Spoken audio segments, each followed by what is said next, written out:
Am I the asshole for making my cousin bald? If you hit that follow button, the fairy will leave you a present on your pillow. My cousin and I grew up like sisters. We shared clothes, secrets, and family vacations. I trusted her more than anyone. That's why when I introduced her to my boyfriend of 3 years, I thought nothing of them getting along. But a few months later, I started noticing little things. They'd text each other inside jokes without me. She'd accidentally show up at places I told only him I'd be. Then one night, I saw his phone light up. It was her name, followed by a heart emoji.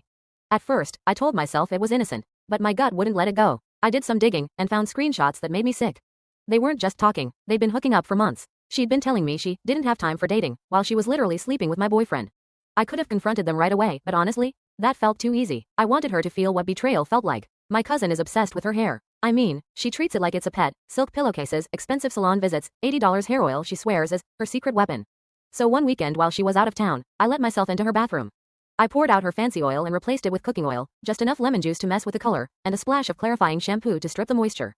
I shook it up, put it back exactly where it was, and waited. Over the next month, I watched her slowly lose her mind.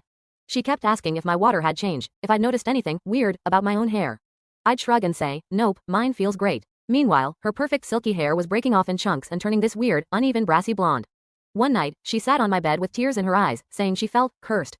That's when I decided to twist the knife. I said, you know, sometimes what you put out into the world comes back to you. She looked confused but didn't press me. It wasn't until weeks later, after she'd spent hundreds trying to fix her hair, that I told her the truth. I told her I knew everything about her and my ex, and that I'd been watching her slowly get what she deserved. She screamed at me, called me psychotic, said I'd ruined her life. I just smiled and said, no, you did that yourself.